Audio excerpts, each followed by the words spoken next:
The views and opinions expressed on Unlock Your Wealth Radio are those of the host, guests, and callers only and are not necessarily the views of Unlock Your Wealth Radio, Heather Wagenhals, or Success Publishing International.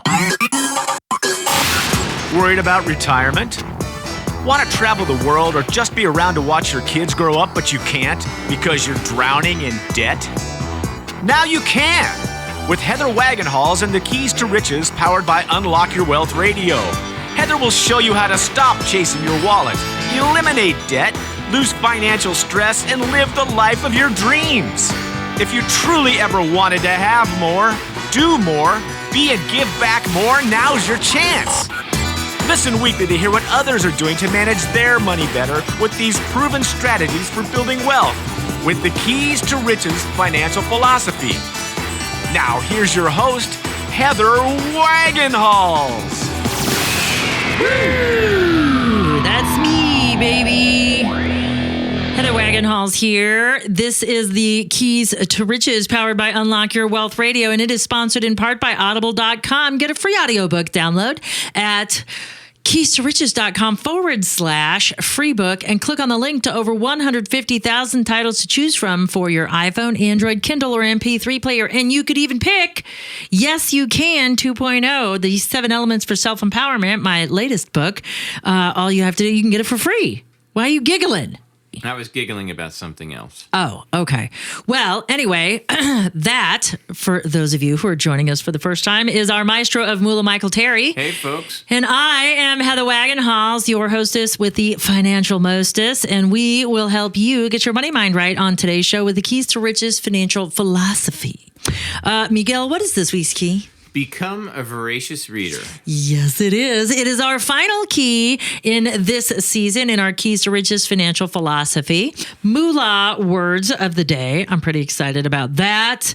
It's important because people say, oh, well, the stock market's going down. You can't make money when the stock market goes down. Well, I'm going to show you how on today's show. Then we're also going to talk about this week's key, which is become a voracious reader. And our money drama is one about being stifled. And we think, and I've heard this so many times from people that I did enough reading and I'm like, have you read the book? Blah, blah, blah. Like I'll be in the middle of a really great discussion about something. Yeah. And they're like, no, I swore I would never touch another book after I got out of college. Well, that's not a good idea. While they're bragging about never touching a book, how proud they are that I haven't read anything since college, they're busy complaining about how crappy their marriage is, how crappy their kids are, how they don't have any money, and how they can't get ahead. Yeah. But if they just read books, they could solve all their problems. Read a book, silly. It's not as difficult as people may think. A lot of it has to do with the quality of reading skills. And we're dealing with generations of folks that learned how to read with the CSA learning method, and they didn't learn phonics and how to break down words, and so that makes it more difficult. I'm not a good reader. I never was, but you know what I'm doing now? I'm reading a page at a time. If I got to limit it to that, that's what I'm doing. And you know what? You're jumping ahead. That's part of our little philosophy here. Yeah. That's how we get to be better readers. Okay. So you just keep your strategies tight until it's to that part of the show. Got it? Got it. All right. Anyway, how about Moolah word? Why don't we go there? And we'll distract people since you're already starting to give out tips without the reasons behind it. Good job. See if I can give away the Moolah word. Yeah, stop ruining the show. All right, Moolah word of the day is a Moolah phrase. And our Moolah phrase is short sale. So this is borrowing a security or a commodity futures contract. So these could be options or, controlling. I got to be careful how I do this. So it's borrowing a security from a broker and selling it with the understanding that it must later be bought back and returned to the broker. Okay. So you can sell short against the box where you own the stock. That's shorting against the box, where you own the underlying stock. But the idea is that when you short a stock is you don't pay for it up front. You buy it, and I use open quotations if you were watching this show.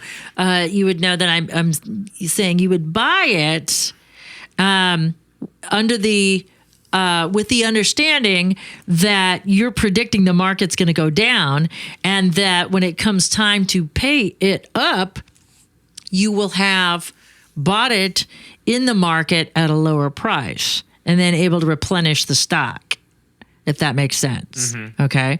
And so short selling is a way to capture, value out of the market without being an initial investor.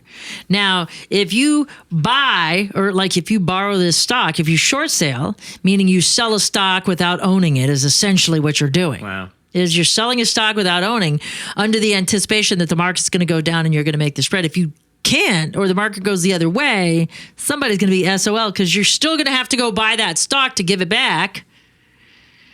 And now it's going to cost you money. It's not going to make you money because you sold it at a certain price, but had to buy it at a price $2 more expensive. So the opposite happens. But short selling is essentially selling something you don't have with the anticipation of going out and buying it for less than you sold it for.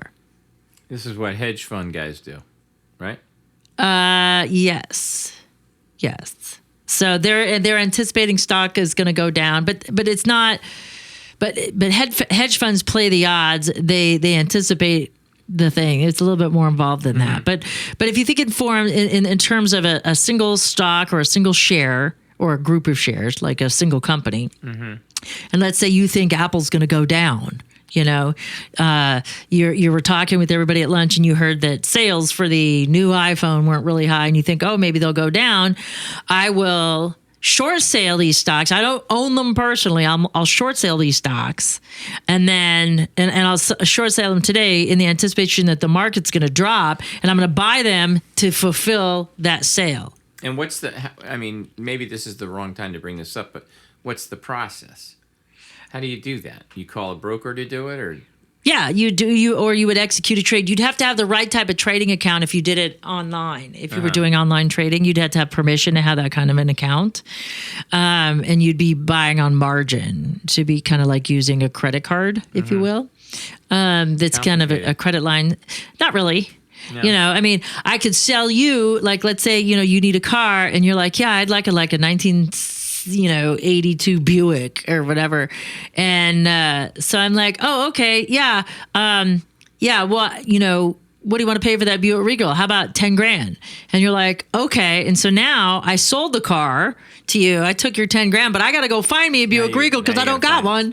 And because I still got to deliver you the car. And so I'm hoping that it's going to cost me less than $10,000 to go buy that car to bring it to you. I see. Does that make sense? That's all I'm doing. Yeah. That is a big gamble. Because you have 3 days to settle a stock. Okay. You know what I mean? When you buy it. So that's kind of what a short sale is. Okay. Yeah. That helps a lot to use the Buick analogy. There you go. Gotta love Buicks. That's what it's all about, making an analogy that we musicians can understand, because we don't get it. Yeah, so this definition wasn't so good when you say borrow. Like, I'm selling you something I don't own and I'm hoping to go buy it cheaper. Yeah. Is what it is. Yeah. The technical term, exactly what it is, because that sale's going to have to be fulfilled. Yeah. You know what I mean? And so I got to be able to do that. So if I don't have it, I got to borrow it from somebody else or buy it from somebody else. To make that happen. So that's our moolah word of the day. On to this week's key, shall we? So we are at our 13th key, which is the final key in the Keys to Riches financial philosophy. For those of you who are joining us for the first time, welcome to the Keys to Riches, powered by Unlock Your Wealth Radio. The Keys to Riches is a financial philosophy that teaches you how to think like the rich and be in control of your own money. It also gives you specific techniques to create or fix your credit, eliminate debt, save and invest, building wealth while transforming your current financial habits into healthy money management skills. And we do these very simply, one key at a time, 1 week at a time here at Keys to Riches Radio. And let's recap the keys. So if somebody just hops in on this particular episode, they're going to be like, this is the last one? What are the others. And so I'm going to share them with you briefly so it will entice you to go either continue listening so you can start over next week with the first key, or you can go download past episodes at keys2riches.com. How great is that? Because it's a syndicated show. So if you're not in the area to get it on the airways, if you get it from a podcatcher, then you've got to be able to have another way to go get those back episodes. And you can do it at Libsyn, or you can do it at our other website, our sister site, unlockyourwealthradio.com. But keys2riches.com has them all right there.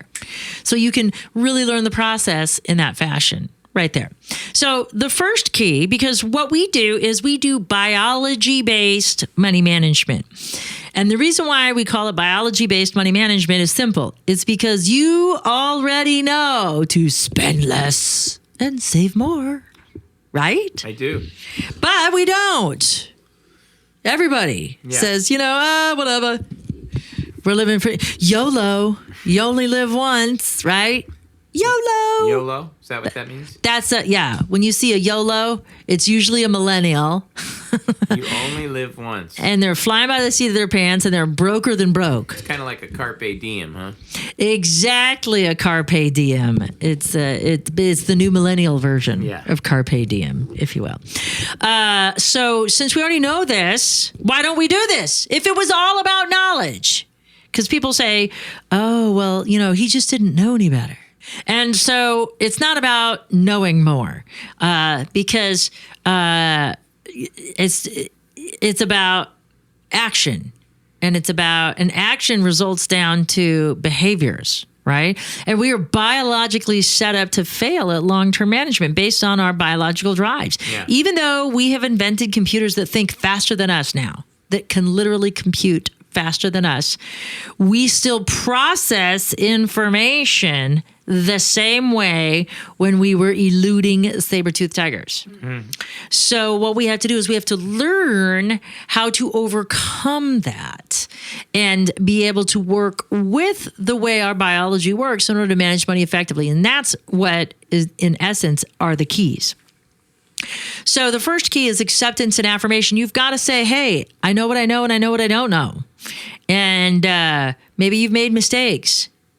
So whether you're starting out or starting over, you've got to accept that you are where you are as a result of the actions that you take.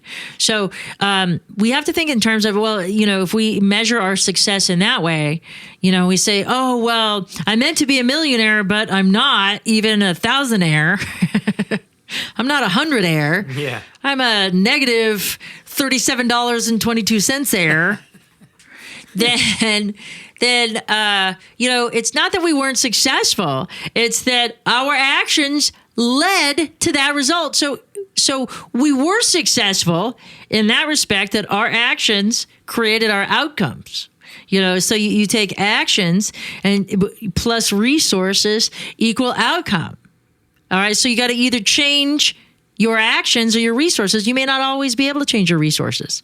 Maybe you can't get a better job right now because you need more education. Mm-hmm. So you might not be able to change the income part of your resources. But what you can do is change the actions that you take with what resources you have. Woo! Isn't that amazing? So actions plus resources equal outcomes. So using that financial formula, that's how we can move forward, by being able to take action. But it's not just about taking action. So the first step we have to take is to accept we are where we are, and what we know or what we did got us where we are. So if we want something different, if our outcome isn't what we wanted, then we're going to have to change something. And most of the time, it's going to have to be our actions. Because you can add more resources, but if your actions stay the same, you're going to still get the same outcome. You know what I mean? Mm-hmm. It's just the nature of the beast. Because people that are perpetually broke are spending everything they have. They're not saving. Yep. A critical action. Yep. Okay? And so just because you add more resources, more money is not going to fix a situation if you never save. You're just going to be blowing at a bigger proportion. Yeah. So we have to accept where we are and identify that we have to make change. And then we need to start affirming ourselves because we might have behavior patterns that are deeply ingrained upon us, that we're not worthy of wealth, that we might not be good at managing money. Somebody might have told us something. We had some sort of experiences that led us to manage money in the way that we do. And it wasn't a formal education. Those informal educations have more impact on us than the letters and acronyms after your names. Because, education is not always experience, and experience most of the time will trump education, especially if it was ingrained in behavior. Mm-hmm. So then we have our take action, make assessment. And because we manage money, not based on money, but what affects our money management has nothing to do with money. So we have to start assessing, we have to do a financial assessment, but we have to do a behavioral assessment, not just how much we're spending, because it's easy to say, well, I'll spend less and save more. But then again, we don't.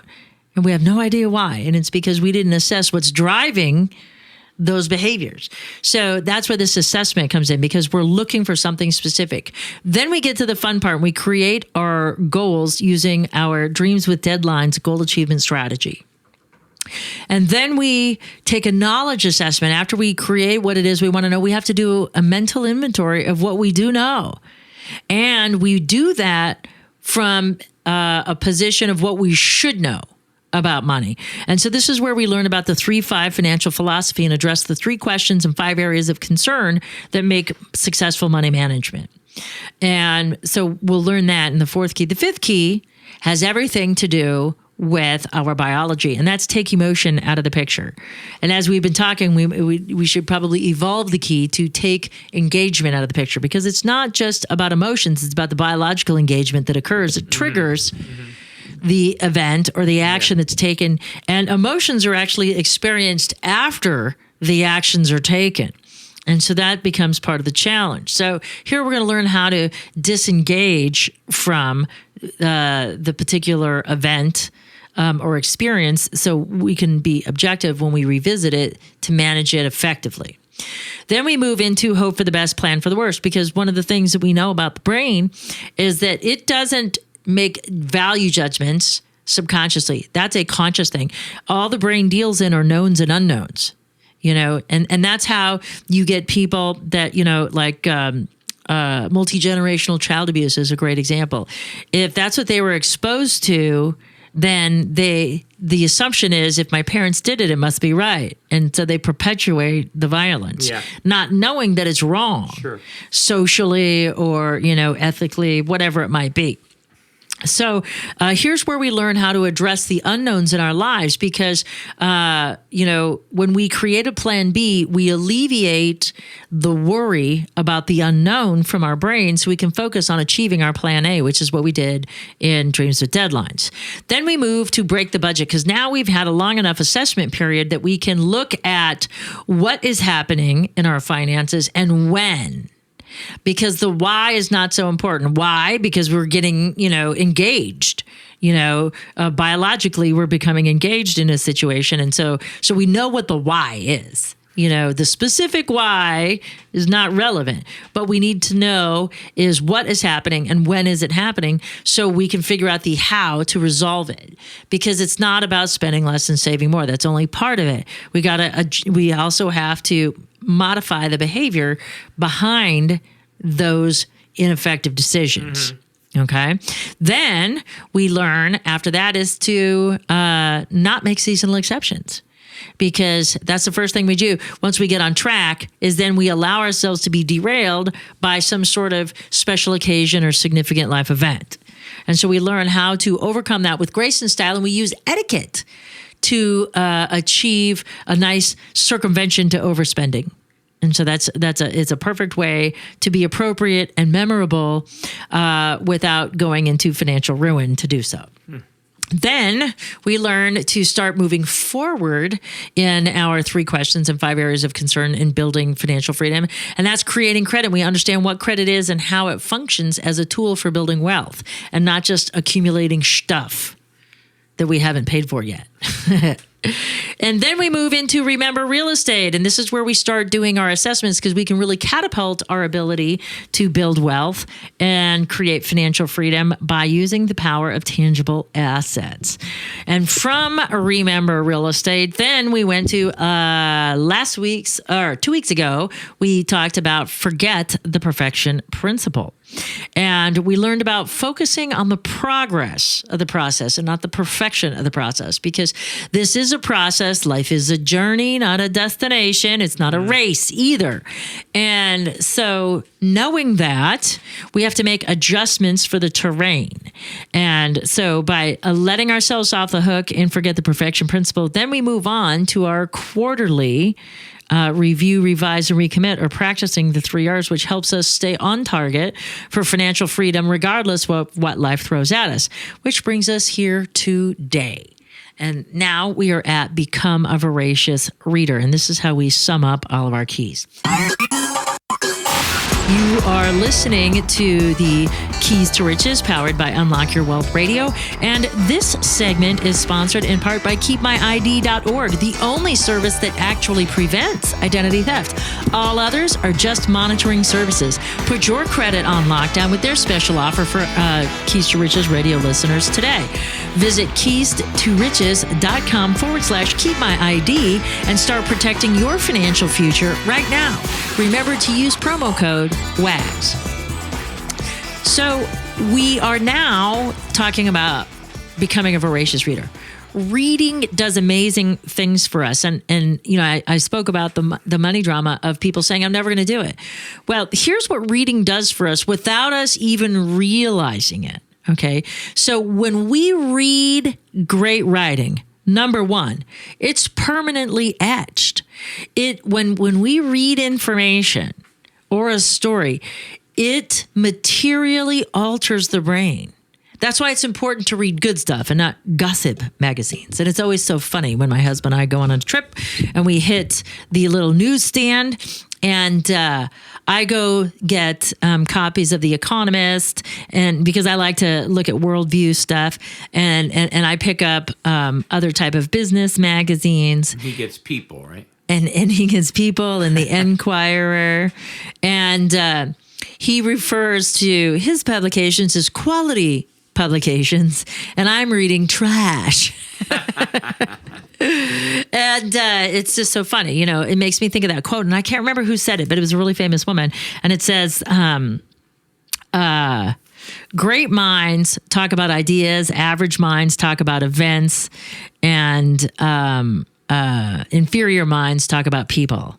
You know, and so I think about, okay, you want to learn a lot about somebody, take a look at what books are on their shelves. Yeah. You know what I mean? Ones that they've read, that you can see your dog ear and that have been read, actually, not just the ones that people put up there when they give them gifts of books. But it materially alters your brain, you know. So now being able to recall it into conscious memory after we read it, you know, is another thing, especially when people have test anxiety for exams and stuff like that. So I'm not talking about recall, but initially, as you read something, it materially alters your thinking, your brain chemistry, and the neural pathways. So that's an amazing thing. Another thing that reading great writing does for us is, especially if we live works of fiction or we're reading biographies, is we get to live vicariously through somebody else. And if it was well written, we can actually experience the emotions that they experienced. So we get to truly walk a mile in another's shoes when we read about the challenge, the adversity that they overcame, the elation they experienced when they succeeded, the disappointment and the self-flagellation when they failed. Mm-hmm. You know, you don't get that if you don't read. No question about it. You know, because when you watch something on the TV or on a movie screen, you are getting the actor's interpretation of those words. You know, you're getting the director's view of what he wants you to see. It's a visual, like, eyeball thing. Yeah. But with a book, you imagine Visualize, picture. You're the director. You create that flowing white gown when you read about it. You feel, you experience on so many more levels than just the visual level of someone else's interpretation. Mm-hmm. So one of the great things about the brain is it can't really tell, in the subconscious, it can't tell the difference between an imagined event or an experienced event. That's why a lot of different cognitive behavioral therapies and psychotherapies use visualization techniques to help, especially in the energy psychology and coaching professions. You can go back and alter your perception of past memories by changing the experience, by being able to visualize something else. You know, if you are experiencing a past event that maybe was traumatic and it's in color, maybe you can make it black and white to desensitize it. If it's hot, if it feels hot, you make it cold. If it's dark, then you brighten it up. If it's big, then you shrink it. If it's small, you enlarge it. So you can do these things and change how you materially hold stuff. And you can't do that if you're looking at somebody else's interpretation. So by being able to read great writing, it also allows you other people's points of view. So it gives you the opportunity to consider in a situation, especially in debates or arguments. What I like is that you can jump into each person's mind to figure out what they're thinking at that time. So it gives you, without even trying to learn strategy, because you'll sit there and you'll watch as this argument unfolds in a book. You'll be like, no, you shouldn't say that. Or yes, you should say that. So now, because you have just lived it, technically, because again, the brain can't tell the difference between, or the subconscious brain doesn't tell the difference. It's memory is a memory. That now you have resources that you didn't have for strategy, for argument, for fighting, for whatever, because you learn and you absorb it through somebody else's experience. You can make it your own. The brain is so super powerful. The only thing that differentiates us from schizophrenics is our conscious ability to differentiate between the real and imagined event. But the brain is so powerful, and reading is that gift for us. So imagine if you were in a heated debate, but you've been reading about this topic, and you've been reading about how others discuss this topic, and you've seen these arguments play out. It gives you the words you need at the moment that you need them. Even if you've never used those words before personally, now you have a resource to draw upon. Where you can argue your point more effectively. And argue is not a negative thing. It's part of debate. Oh, sure. But so I want to be clear about that. We're not looking to cause conflict, but argument is, without, heat and emotion and stuff, is how we debate things. It's called an argument, but it doesn't necessarily have a negative connotation to argue. We, as a society, we've really lost how to do that. Yes, the art of negotiation, of debate and argument, it's all especially about hatred and well, yeah, we go to these extremes. We do. And then we have to have our safe zones on campus because we're worried about offending people. But how, if we can't stimulate somebody else, when somebody is, quote, offended, it's their choice to be offended. Yeah. You can't offend anybody without their permission. Exactly. Just like you can't control or manipulate somebody without their permission. So reading gives us all of these things in addition to the actual education, the information you need. Because what I say about what we do and the Keys to Riches financial philosophy is it's your financial foundation. Okay. So once you create the foundation and you create the behavior patterns, which is what we're after, now you need to go learn how to invest. You need to learn how to manage your property effectively when you go into real estate as an investment. Whether or not you delegate it, you need to learn how to do that. When you invest in the stock market, whether or not you actively manage it, you need to know what's expected of the person who is, so you can effectively interview and hire the right person. The only way to do this is to read about it. Yeah. and to read about it more than one time. 3 books by 3 different authors will give you a well-rounded opinion. You want to try to find the ones that they're not all saying the same things, because then you can glean what's most important to you out of it.